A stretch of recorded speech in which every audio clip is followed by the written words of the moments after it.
All right. Hello and welcome very much. Welcome to Welty at Home. We are the slow reading virtual book club. We alternate works by Eudora Welty with works by authors that are connected to Welty. And this year, to celebrate the 50th anniversary of Welty receiving the Pulitzer Prize, we are reading and discussing her novel, The Optimist's Daughter. Today, we're going to be discussing part 2.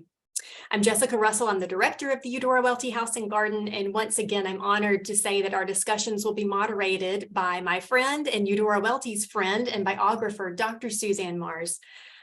Just some housekeeping. Be sure if you want to comment or ask a question to go to the bottom of your screen and tap the reactions button, and then you'll have an option to click the raise hand function. So I'll try to help Dr. Mars see your hand if you've raised it. Be sure to keep an eye on the chat too. Lots of fun stuff happens in the chat. And to start us off, I'm going to give you a quick little fun link in the chat. Bear with me just a minute. This link that I'm going to give you is about a book called Eudora Welty and Mystery, featuring a lot of familiar faces and names from the Eudora Welty House and Garden Welty at Home book club. So if you're interested in reading more about Eudora Welty and Mystery, this is where to go. People such as Harriet Pollock, Jason Agner, and many, many others, including Dr. Mars, have essays in the book. All right, and one more quick thing before we get started. We have some photographs from the house that relate to things that you've read from part 1 and part 2.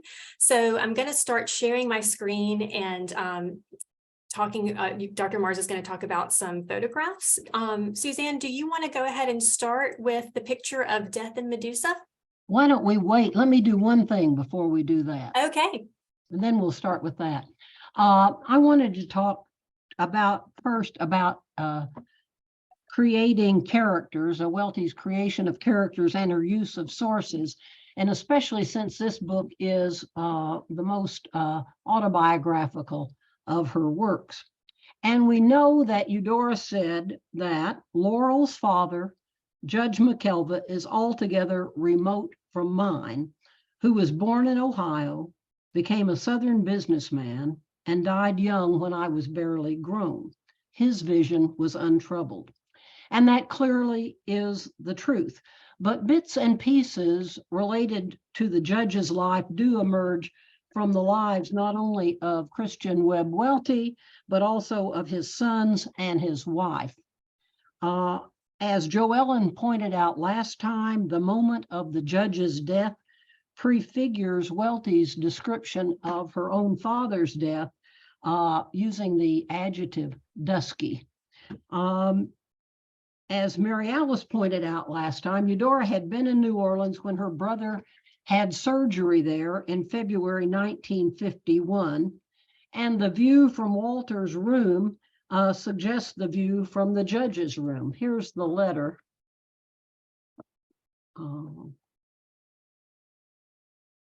That she wrote about it. We were in a sort of fantastic place in a fantastic time. The Oshner Foundation Hospital is at present in an old army barracks out under, or anyway, right by the Mississippi River Bridge. And you know, just boards nailed together. The cold wave that was everywhere reached New Orleans too, of course, and it was 17 there, with most of the hospital without heat or water. And thank heaven they kept the patients warm. So that Mississippi River Bridge and Walter's experience in New Orleans in February 1951. The vision problems that the judge endures were ones faced by Chestina Welty, and the stroke that seems likely the source of his death was the source of Chestina Welty's death. The source was, or complications from it. And finally, let me mention Edward's experience, her brother Edward's experience in the hospital in 1965 when he had broken his neck. And this is shortly before his death. Cheryl called our attention last time to the horror of Faye's trying to pull the judge out of his hospital bed and thereby helping to precipitate his death. Well, a very real but less dire incident happened to Edward. He would die, but not because of this. And let me just read this to you. This is a letter to William Maxwell, written June 12, 1967, about the Optimist daughter. As you know, I generally work at more removes and with more disguises from my own life than I did in this story. And I wonder if, with publication looking at me, I ought to do anything protective about it for other people's sake. The fact about the hospital is that before my brother Edward died last January, his frantic wife came to the hospital where he was stretched in a harness with a broken neck and hit him, according to the nurse, while she told me if I believed the nurse, I was a so-and-so. As you see, I must believe it deep down. I don't care about her feelings, but do you think the story with the relationship, city, illness, act change is enough removes a way to protect the magazine? Nobody else but me knows about this unless she has told them. And since she says it is not true, it would be admitting it is true to find the likeness. But the idea of such a thing, whether she did it or not, just burns on. So there is that very real event. I will say that after this novel was published, people all over Jackson were speculating about the source of Faye, and they all thought they could identify people in their families who were the source of Faye. So there were a lot of people thinking, oh, she must have based that on this. But here is that using of that incident drawn from her own life. So as you can see, I think creating character for Welty was a kind of kaleidoscopic process more than a report of directly drawing from actuality. Now, let's look at a photograph of an image that comes from the novel. Let's start there, Jessica. Okay. I'm going to read you a paragraph I wrote about this photograph, and I think other people have written about it. And so if you all want to chime in, you may do so as well. But here's what I had to say about it. In this scene, some aspects of the photograph are absent. No Mannheim antiques, no Royal Street, no half-seen individual moving outside the frame. All of these aspects of the photograph could have contributed to the novel's investigation of time's power and individuals' attempts to cope with that power. The key image, however, remains. Though Faye does not recognize the woman with snakes in her hair as Medusa, we readers surely do. This is the monster whose gaze turned her enemies to stone, whose gaze meant death, and with her is an image of death itself, in the novel merely a skeleton, in the photograph a black robe skeleton. Faye sees these costumes merely as part of the carnival gaiety, and she reacts with longing to participate in that gaiety or with anger at being denied participation. Never does she see the connections between these costumes and her husband's death. Never does she consciously confront the fact of her own mortality or of our common mortality. Her defense against this knowledge is mindlessly to embrace the present moment and worship herself. When Faye does see an image of Mardi Gras excess, of one disgusting consequence of self-indulgence, she is repulsed but comes to no insight. As the Spanish moss man vomits, Faye asks, why did I have to be shown that? It is Laurel, not Faye, who knows what they have seen, though it will take her to the novel's end to come to a conscious recognition and articulate it. The cheerful nihilist in the photograph recognize time's power even as they mock it, and Laurel shares their recognition and understands their nihilism. In fact, a nihilistic vision threatens to become her own. So I was talking about this in a lecture one time, and that's what I wrote about it. And I thought we should have a look at it since it was such a key image in the first section. So I think Jessica wants to show you some more photographs, and then we'll start our discussion of part 2. While we're in photo sharing mode, I wanted to show you a few other images from the house and garden that relate to the story from both part 1 and part 2, just really briefly. The first one is see if I can. Here we go.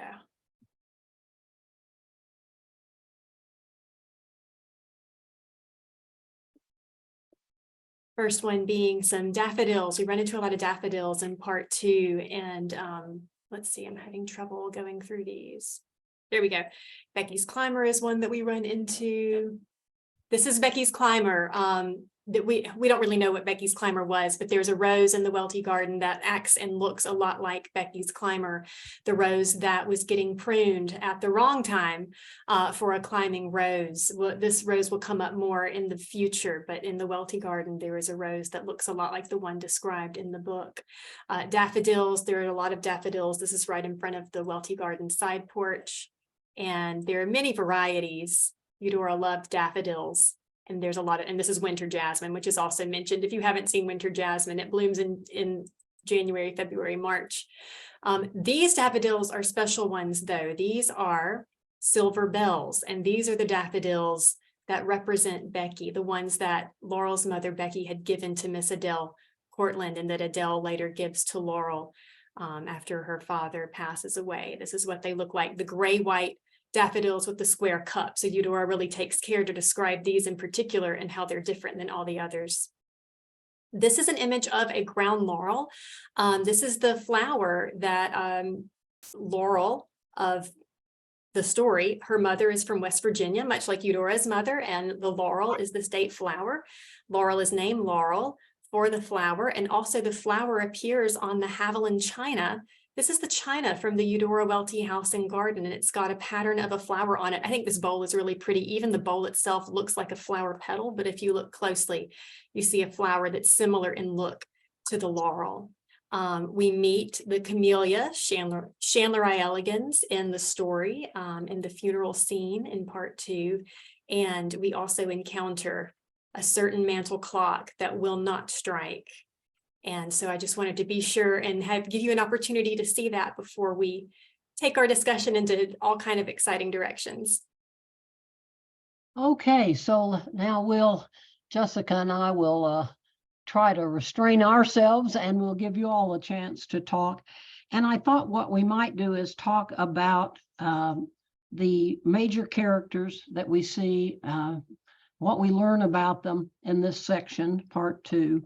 Laurel, the judge, and Faye, and her family, and then about the Mount Salus community as we encounter it. Mount Salus is the old name for Clinton, Mississippi, which is about 10 or 15 miles to the west of Jackson.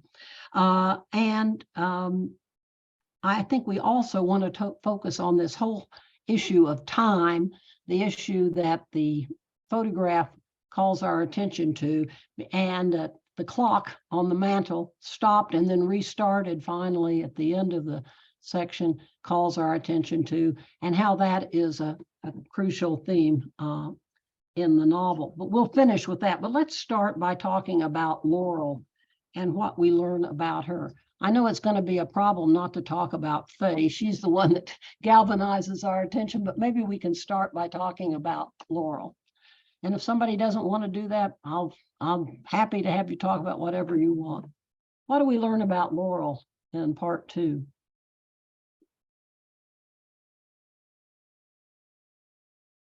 Any takers here? Beverly, thank you. I've had a retinologist appointment this morning, so y'all are all very fuzzy out there. I think that, one of the things that comes out across about Laurel is she doesn't want to romanticize anything, including her father's death. She wants the truth. She doesn't want anybody making him something that he wasn't. And, she determines that from the beginning, even as she's sort of talking under her breath as the major is, and the doctor coming out with these grandiose stories of fighting the Klan and that sort of thing.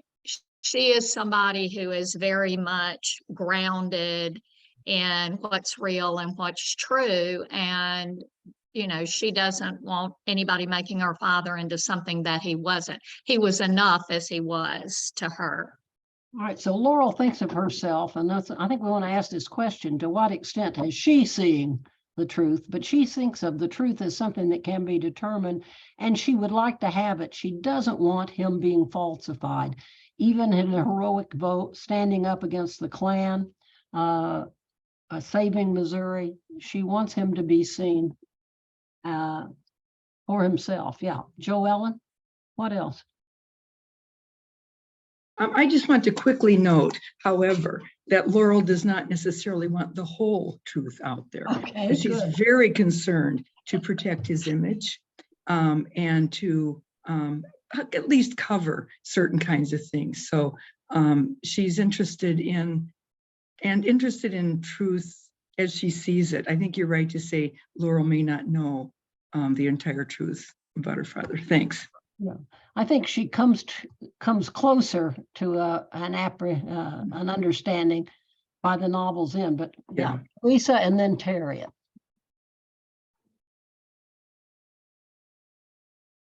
I view Laurel as very practical and I'm going to use the word hard-boiled. Just not that appealing. Faye garners so much attention. Laurel is almost the exact opposite: stiff, factual, removed, distant. Hard to get to know that much about her. She's very reserved, isn't she? She doesn't speak out. She wants to protect. In fact, she does want to protect her father. That open coffin is really offensive to her. She doesn't want him being exposed in that way, but she's so reserved as opposed to Faye, who is excessive in every way. Harriet. Yeah, I'm thinking about the way in which Laurel, what we're talking about Laurel and truth, is actually, might another framing for it might be Laurel and mourning. That what she wants to be able to give her father is remember right. That she wants to find a way to remember him right. And we're not sure that anyone's helping. The funeral is so performative, with people getting up and giving their performance of the meaning of judge or something else, their meaning. But there's this distance in Laurel, who wants to remember right. She wants to remember right. She sees that as her obligation to the judge, as a way of combating time, if you can remember right. And yeah, and there are all sorts of performances. Major Bullock has a performance. Dr. Woodson has a performance. Faye certainly has a performance. Mrs. Chisholm is performing, but Laurel is not a performer. She's back in the wings, I think. Yeah, Jacob. To complicate what Harriet just said, and I think also to complement it, I agree that she's a character of mourning. But as far as the concept of remembering right, one thing that intrigues me about Laurel is the fact she's a widow. She has the specter of Philip, who we find out not only died in the war, but his body is never recovered. It's hard, that is to say, it's hard to remember right, or to mourn, or to even have a kind of death ritual for a body that never comes home. Which is to say, as much as this novel is about a body in the house, there's also a body that's not there. So I just want to add that to her. Right, and we don't find much. We don't hear her talking about Philip or thinking about Philip very much here. It's repressed. It's held back. Also, let me point out that Laurel realizes at one point that she's remembered incorrectly. I read him the wrong book.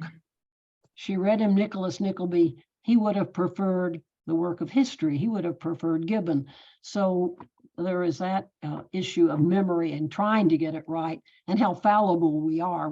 We're all trying to get it right. Well, some people are trying to get it right. I don't think Faye cares whether it's right or not. She is, as I said, George Santos. But there you are, Helen. We can't hear you, Helen. Can you hear me now? Oh, Yes. okay. I can't see very well where to click.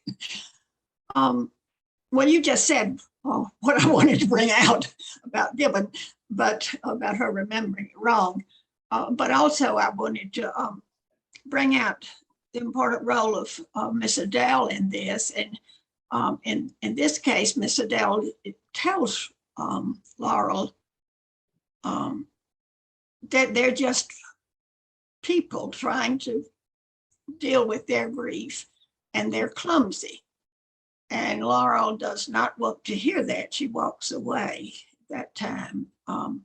She doesn't want to feel the compassion that Miss Adele seems to have. She seems to be the voice of wisdom and of compassion throughout this, and is developed more later on.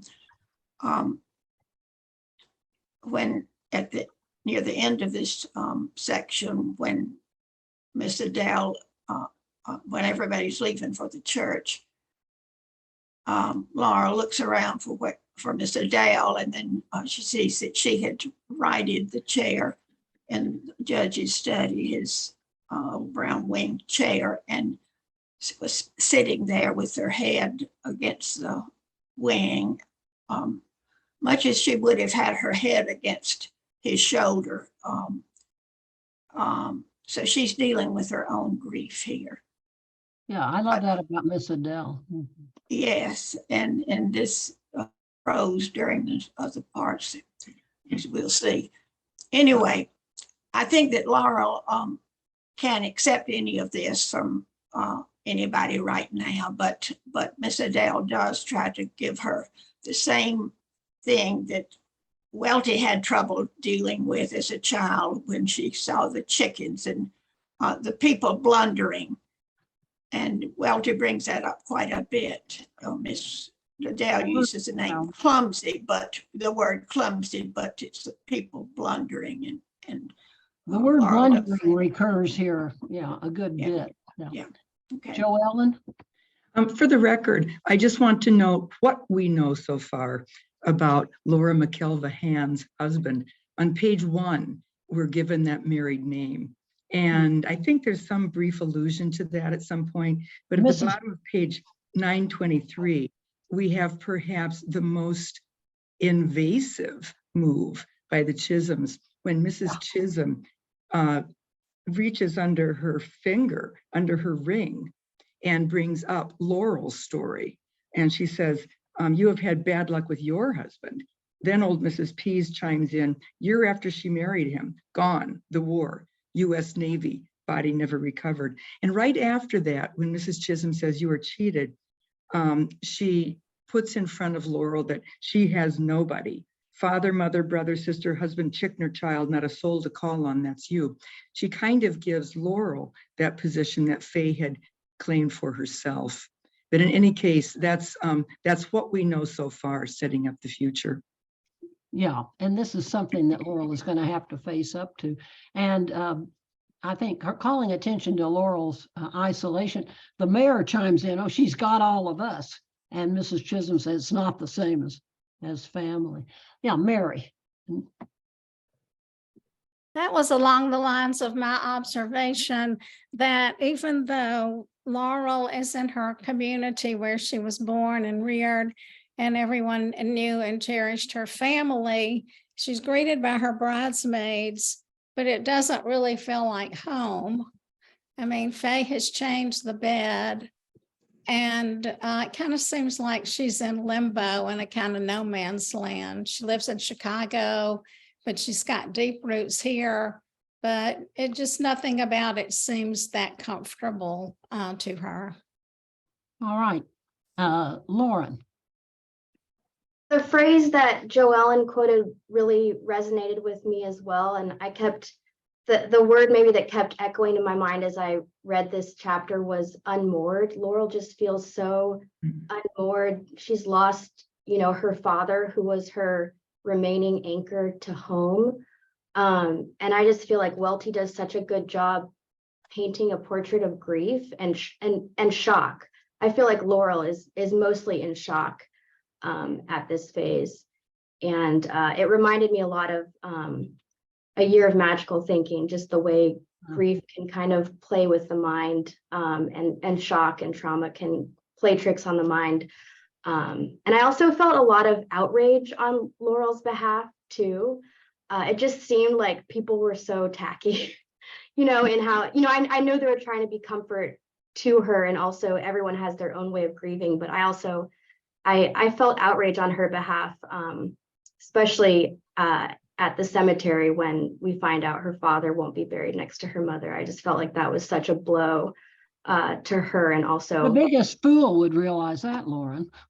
right. I was just like, oh my God, Faye, I want to slap you right now. But I think Beverly said she wanted to slap Faye last time, so I'm with you, Beverly. Yeah, and of course, let's remember that Eudora Welty had just lost.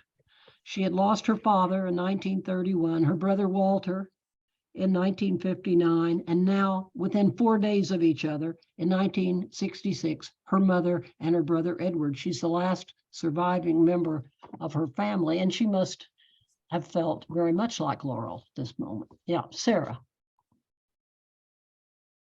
I want to connect this really interesting composite characterization of Laurel that we've been building in limbo, shock, unmoored, performative, to that issue of time, to the issue of the clock stopping, because I think Laurel does not have a good place to land in time. Her friends call themselves her bridesmaids as if she is still a bride. She comes to the house and nothing is the same. Miss Tennyson keeps acting as if Laurel's like still the daughter of Becky, although Becky's long gone. And so it's as if Laurel doesn't have a performance herself, at least one that seems really well drawn. She's hard to get to know because she doesn't have a consistent place to land in time right now. Time seems to have stopped and she seems to be floating.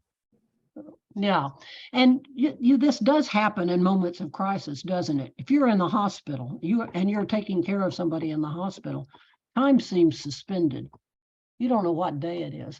And when someone dies and you're getting ready for the funeral and you're trying to take care of all of that, it's a time of when it's a moment when time seems suspended, and time seems to have stopped for Laurel. She wants to wind that clock, but I think there is that sense of of not knowing quite how to move forward in time. John.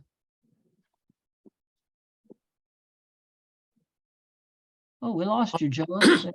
Am I on? Yeah, your voice is on. Pardon? Your voice is on, but we can't see you. But that's all right. We'd rather see you. There you are. Good. Geez, this is just listening to Jacob and Joellen and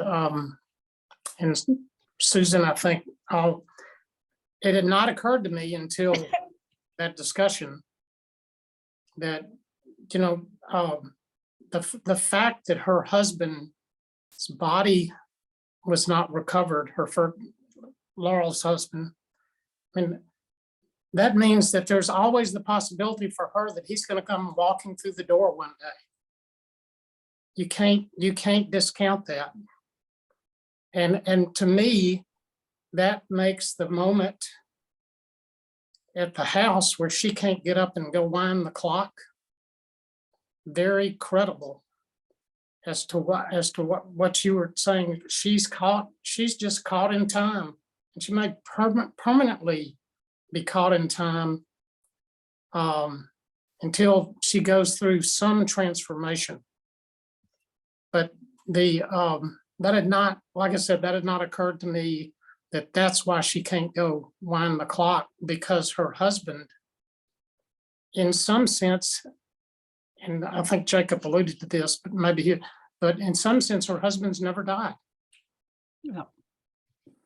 Well, good, John. Harriet? Yeah, I'm thinking about the moment when Miss Chisholm tells her, that she is without husband, without family, brother, sister, husband, chick nor child. Yeah, chick nor child. I'm thinking about this as the end of Laurel's life as daughter. that so many of Welty's fictions that we love are girl stories that are about being a daughter in this culture, and the obligations of a daughter, the expectations for a daughter, the expectations for a woman's behavior. Faye, of course, is the example of what not to be. But I'm thinking about the ways in which Laurel is not only foil to Faye, but also double, that she is the woman who has left home, who has gone off to be the artist. Faye says, I wouldn't have ever gone off to Chicago just to make money. There's this sense of our attention to Faye and her selfishness is an issue for Laurel as well, as Laurel is coming back to this community and feeling a certain thread of accusation that will only increase as the novel goes on, that she has not been there for the judge, and that Faye is something that has happened, because of her absence. But that sense of no longer being a daughter, of being unmoored in the sense of the cycle of life, and losing your parents, and finding that you are can't be defined any longer in terms of that family. Yeah, and Miss Tennyson says, daughters need to stay here, and Mrs. Pease gets on her about it. So there is that kind of parallel, an issue that Laurel going to have to confront. And Yes, I was just going to make a comment about, we were talking about Mrs. Chisholm saying something to Laurel about her husband. And we're talking a lot about, where Miss Welty is showing us class differences, but grief is the great equalizer. And I think maybe that's Miss Welty's way of telling us that, there is some commonality there. We all share that. So that's all I wanted to say. yeah, thank you. And I wanted to point out that Grandpa is a figure of great dignity. I think he brings those pecans. He's kind to Laurel. He doesn't have this, and he comes for Faye. So yeah, good. Those class differences. Joe Ellen. I wanted to just append to Sarah's nice remarks about time, and John's as well, that in old Mount Salus and in her home, the Chinese prince figure, and look way back to missionary stock in China, and our portrait of timelessness, which I think bolsters those readings. And I also want to point out that Laurel is made uncomfortable by Faye by just the thought of sex with her father. And that he grinds his teeth when he's waking up, Faye notices. Well, Laurel mentions this later in the hospital, but on page 918, toward the bottom, Missouri or Miss somebody, Laurel goes up to wake up Faye, and she says, "You go back to sleep," which is possibly, a rebuke to her husband bothering her yet again. Anyway, there are more things like this planted in the novel, which Laurel cringes at. So in terms of her portrait as a daughter, there's that too. I agree 100%. Yeah. I wonder if we might want to talk about Laurel's relationship with Missouri and the development of the character of Missouri, which seems really important here to me. Anyone want to comment about that? Missouri's the one who brings up the breakfast and who says, the judge enjoyed having him someone to, I'm getting a phone call from, let me just shut it off. Good.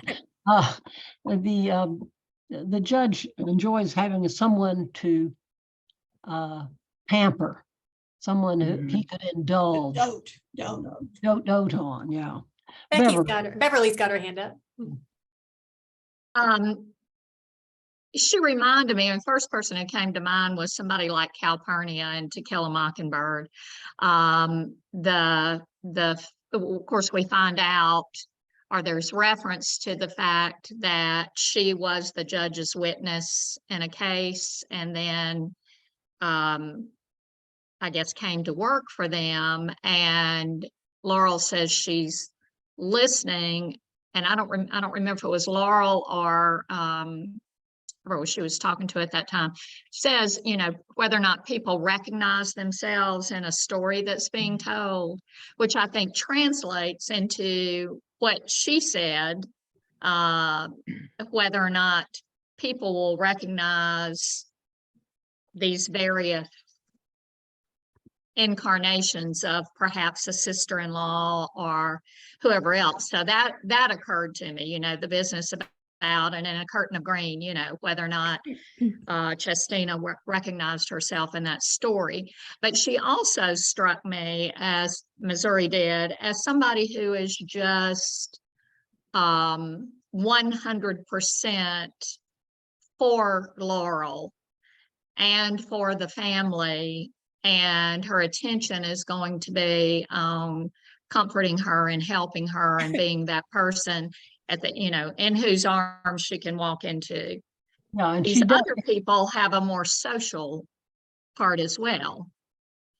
Yeah, Missouri means a lot to Laurel, I think. It is into Missouri's arms that she walks. It's Right. Missouri and Miss Adele that go out with her when the judge's body leaves. And I think also, to me, in a sense, Missouri suggests the way the judge has brought Missouri home, and people, they're talking about her in front of her, and Laurel is offended by that. And Missouri, I think, is offended by it too. She's poking the fire. It's like, you know, okay, but she doesn't say anything.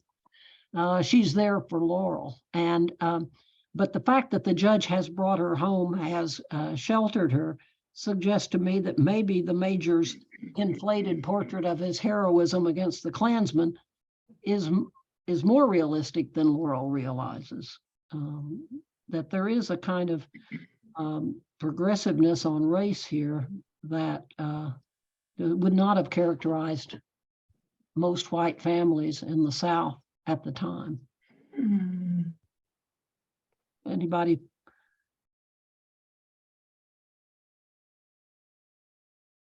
More about that? Anything about Joe Ellen? Yeah, I'm not sure about that in terms of like even household help in some families and women's connections across race. There's a book written about that somewhere. But what's really interesting to me is that we hear about Missouri mostly only in the house, in the kitchen, the glass being in that kind of thing. But otherwise, she's subsumed into Black Mount Salists that wore black to the funeral and were standing around the edges. So Missouri, as close as she was to the family and could rearrange the furniture so that it was back in the right place for Laurel, does not appear in any of those other scenes. Yeah, I think the fact that Black Mount Salist comes to the funeral, turns out to the funeral, and then Faye's sister, Sis, says, you had a good crowd with having to count all those Black people. There's this kind of racist bias, but the fact there is that loyalty to the judge, which also I think may speak well for him. Helen. From my family's experience, living in a small town and having the Black woman working for us, and for others that we knew in the town, it's not that unusual to have that kind of loyalty. I don't agree with the idea that would be unusual. Okay. There was a bond that that families took each other in, and the ones who came to help and work, either at the business or at home, were fiercely loyal. And I discovered that even that extended into their old age when when I was moving my mother to Atlanta, and there would be no more people in town with our surname or in the directory. Man that had been taken into my father's news office as a 12-year-old when our helper was worried about his that they were twins, that they would get into trouble as they went into high school. And so he took them in just to sweep out and pay them. And after the war, where they had served, they came back and worked and ended up being foreman. And anyway, this man came in his old age and said there will be nobody by that name in town anymore. And that doesn't seem right. And that tie had lasted throughout his life, throughout his old age even, that he felt the breaking of the tie with us moving, with me moving my mother away. So I think it was more than people realized, that the way that we helped each other. I think it's more than people realize. Also, it's more complex, I think. Ellen Douglas has a wonderful book called Can't Quit You Baby, which explores the attentions. Yes.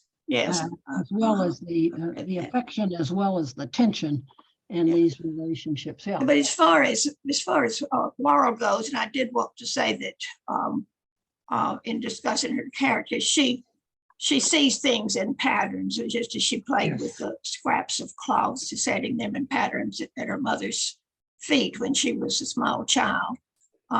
And she is designing a curtain now. Her current commission is theater curtain. So she's used to seeing just part of the picture. She shields herself. So just wanted to add that. Thank you, Helen. Harriet. I'm thinking about Missouri both belonging and not belonging, that, that in the house, that there are a number of characters, and we're interested in the issue of belonging to this community and its boundaries, its exclusions. I think Laurel is both an insider and an outsider. I think Missouri in the house is an insider, but then when the story comes about the gotshot witness, and people are talking about her as a character rather than the person who's in the room, there's that sense of having othered her as a member of Black Mount Salis. But I'm also thinking about the Chisholms, who we haven't talked about, and class, and the ways in which the community is setting up its borders, and our interest in people who both are insiders and outsiders, with Missouri being one of those. I have often thought that Missouri's name suggests she's a kind of border state, she's in between. Yeah. Sarah. I mean, we just get glimpses of Missouri, but one thing we can say about her is she's a perceptive person. Laurel's trying to figure out how to wake up Faye, and Missouri's like, oh, I take a tray up. And she's the one who says the judge mightily enjoyed having someone to spoil. And we're told that her face softened when she says that. So she understands why the judge liked to have Faye there, when Laurel, his own daughter, doesn't understand. The reason she's building that fire when everyone's sort of talking about her and telling that story is Major Bullock wanted a fire in the house, even though it was the wrong weather for a fire. And when it started going out, he kind of blusters, as he does throughout the story, and says, who's going to make the fire burn again? Or, who's tending the fire, whatever. And we're not told he tells Missouri that, but we just see her later tending the fire because she heard that, she knew it was important, and she does it. So she's very perceptive in her reading of these other characters. Yeah, I agree with that. Jacob. To add to some of the earlier comments, I agree with this idea of many of the characters feeling as outsiders or as liminal. I love the idea of Missouri as a, comes from a different place. I love that. I wanted to add a kind of remarkable detail at the end of part 2 that Faye decides to bury Laurel's father in a new part of the cemetery. And there's a kind of insult to injury in this moment when we find out during the ritual, we hear the highway, we hear the interstate. Thinking about it kind of historically, to my understanding, the interstate obviously sets everybody on different paths. Laurel moves away. People are moving all over from Texas. We start in New Orleans and we make it to Mississippi. Her mother even dies, right, around 1955. That's when the interstate project begins. So this feeling of almost like a homelessness. Home no longer feels the same. We're all spread apart. I find that fascinating. That the presence of the highway is apparent in a crucial part in the novel. Yeah, I think there are lots of these sense of modernization of the distinctiveness of region passing, the self-serve car wash, the highway, all of that come into play. Jessica. I really am interested in what Jacob just said, that observation about the highway. It made me think about something that I read from Eudora Welty. I don't know if it was in One Writer's Beginnings or if it was in your biography, but when she resented the noise when it came through, and she said something like it sounded like the angriest fly in the night. Just hearing, of course, I still hear that traffic. And then it reminded me of all the other parallels. I wondered if we wanted to talk about any of the parallels between things we read about in part 2 and other things we read about from Welty's life, especially in One Writer's Beginnings.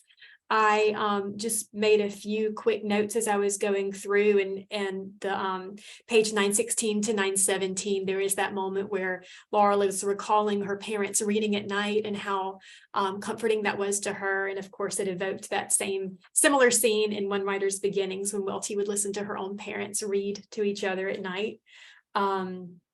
And then also on page 925, we get the just a quick glimpse at the sewing lady and the gossip the sewing lady would bring, which parallels with Welty's life. And of course, on page 937, the incredible description of the cemetery as they're entering the cemetery, which sounds so much like the actual Greenwood Cemetery here in Jackson, where Eudora herself is laid to rest. Yes, and also there is the her mother's writing desk, which is going to play a big role later in the novel, but it's been displaced where her mother had her writing desk. Faye has moved the bed with its and has put the mahogany bed, given it a peach satin headboard and peach satin curtains and a peach satin dust ruffle. And but the writing desk is still in place in Eudora Welty's bedroom. So we'll talk about that later on when we come to part 3. Mary, did you have something? Did I miss you? Mary Brantley? No? All right, well, we've talked a good bit about everyone but Faye. Do we have anything to say about Faye before we move on to the whole question of time and fiction? Let me read you a passage from Eudora Welty about time, and let's talk about time in this novel. An awareness of time goes with us all our lives. Watch or no watch, we carry the awareness with us. It lies so deep in the very grain of our characters that who knows if it isn't singular to each of us as our thumbprints, as singular to each of us as our thumbprints. In the sense of our own transience may lie the one irreducible urgency telling us to do, to understand, to love. We are mortal. This is time's deepest meaning in the novel, as it is to us alive. Fiction shows us the past as well as the present moment in mortal light. It is an art served by the indelibility of our memory and one empowered by a sharp and prophetic awareness of what is ephemeral. It is by the ephemeral that our feeling is so strongly aroused for what endures or strives to endure. One time compellingly calls up the other. Thus, the ephemeral, being alive only in the present moment, must be made to live in the novel as now, while it transpires in the transpiring. So this is a passage from the essay, Some Notes on Time and Fiction, which was written not long after The Optimist's Daughter. So looking back at time and fiction as she's writing, just after she has written The Optimist's Daughter. So let me just start with one line from that. It is our sense of our own, in our sense of our own transience may lie the one irreducible urgency telling us to do, to understand, to love. You think that's an important concept in this novel, sense of our own transience?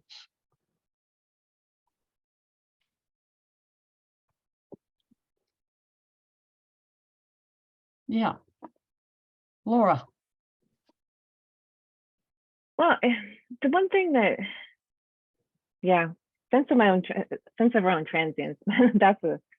that's tough. But the one I think what's related to it is the one thing that we didn't talk about at the end of part one was the one thing that really struck me about that whole scene of the judge dying, of the death, of the waiting, of the waiting room. All of it is that it felt so timeless that it could have been much earlier than it was. It could, I think the only thing that stuck out to me that you couldn't do now is you couldn't smoke in a hospital room. But everything else about that scene, I realized after I read it, felt so timeless to me. That really struck me, that sort of timelessness of death. That if you've been through those sorts of situations, like you said, time stops.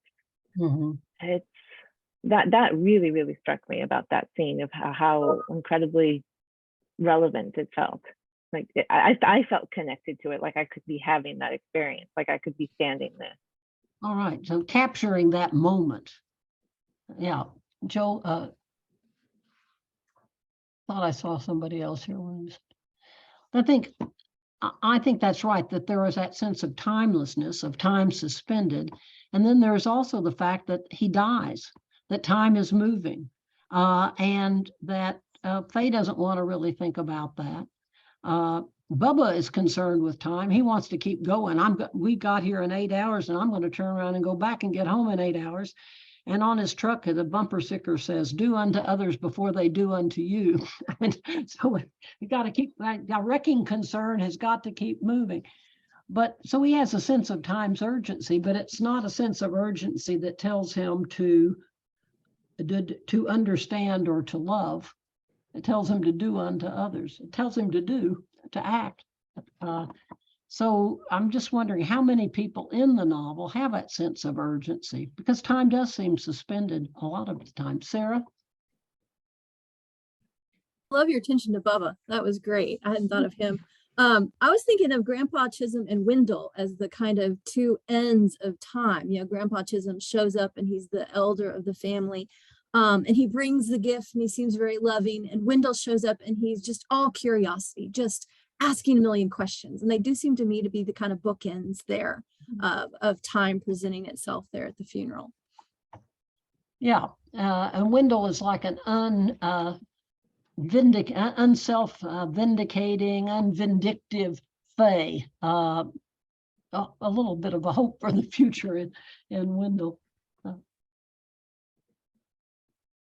What about Faye's lying about her family? Let's talk about that. Why does she lie about her family? And is that related to this concern with time, do you think? I mean, and Laurel says it's one thing, you know, she said everybody lies, but not that they're dead, she said. Yeah, Beverly? Well, if they were my family, I'd lie too. I mean, that's, you know, I think she's seen enough of, or sees herself moving into this different class consciousness. And it's just easier to erase them than to explain them. And even when she leaves with them, when we end part two, that saves her from having to make any explanation of, I mean, Laurel does confront her and say, why did you lie to me? And she said, everybody lies, more or less. That was sort of her answer. But it will save her from having to explain not only that she has a family, but what kind of family she has. And there's a very different class divide between all of these, between Judge McKelvin, his family and his friends, and the Chisholms. Yeah, and she doesn't want them moving back with her. That's pretty clear. No. And she doesn't want Mrs. Chisholm setting up a boarding house. Right. She changed her name from Wanda Fay to Fay. Mhm. So there is this kind of, but to me, in a way, to deny your family is to deny the past. It's to, it's to not see time in its full dimension, and not to recognize the importance of time. Harriet, and Yeah. then To go on with your sense of connecting the two parts here, time and this lie. I think that Faye is a character who is urgently wants what you can get in time, who is the positive part of Faye is that she wants to live. She wants to be at that carnival. She wants her sexuality. She wants, I think I'm also thinking about the lie as her putting her family in the closet. Mrs. Chisholm comes and tells the Roscoe suicide story, which has sometimes been read as the story of Roscoe's gay identity, the thing that he doesn't want his mother to know about himself, that is causing him to cry, that it causes his suicide, that there is a sense of needing to closet certain things in order to be the person that the community wants you to be. For Faye in Mount Salis, she needs to closet this family, and she simply kills them off. Yeah. If time's irreducible urgency urges you to understand and to love, it's not urging her to understand where she's come from, what is her relation to these people, or to love. It's urging her to shut them out and to deny it. Yeah, Kathy and Mary. Yes, I'm sitting here reflecting about the conversation about Faye and her family, but there's also another conversation about the reality that Laurel has of her family too. We're talking about her mother being dead for 10 plus years. So I'm sure we're dealing with two different women who do not view their lives realistically. They both are kind of in a little bit of a quagmire, if you will, of beginning to at least, whether they're lying to oneself or to others, that they are not clear. And I think as the story goes on, and I'm sorry, read ahead, loved it, but I think that that's one thing that I'd like us to pursue are the concepts that we have of our realities and how our perceptions color them. The view of Becky that we have here is of Becky and Clinton reading to each other in a velvety cloak of words. It's a beautiful image. There's not. How true can that be? Yeah. It is a romanticized view of the past. It's true, but it's partial. It's a partial truth. And Laurel, has locked a lot of the past away too. What she says about her father, he loved my mother. Yeah. But we're also going to find out that there were a lot of difficulties because he loved her mother. And the fact that he doesn't really love Faye, it puts him on easy street. It's not so demanding if you don't love someone to try to deal with them. He knows how to make Faye happy. She's easy to please. So I agree with that, Kathy. Mary. I think of all the people in the story we've talked about, who feels comfortable, who belongs and who doesn't. Obviously, Faye totally feels like she doesn't belong, especially now that the judge is dead. And I love the fact that she decides, it seems spontaneously, to jump in the car and go home with them.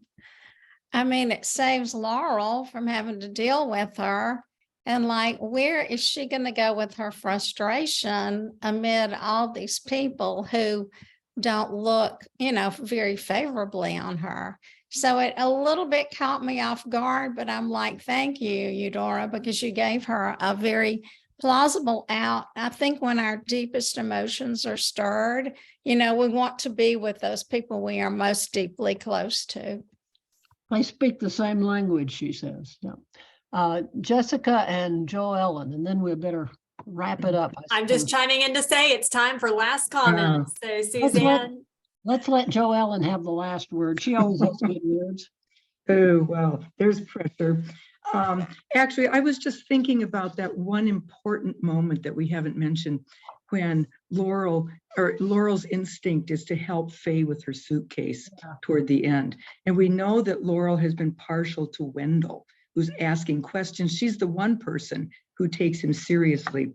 And then after the lying incident on page 943, and Faye saying that's what everybody else does,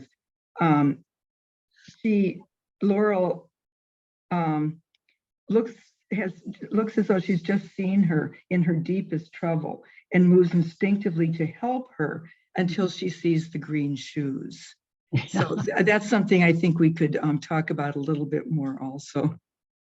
Well, we may talk about those green shoes. They keep coming up, and about this incident. I think you're right that she does feel this moment of sympathy for Faye. And then Faye bumps right on and past her and moves on. Yeah. All right.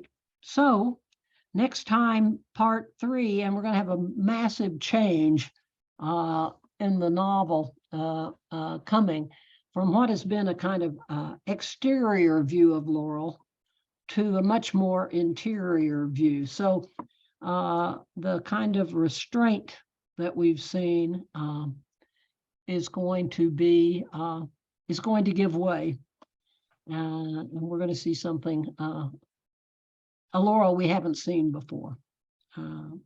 So I'm looking forward to talking about part 3 next time. Thank you all.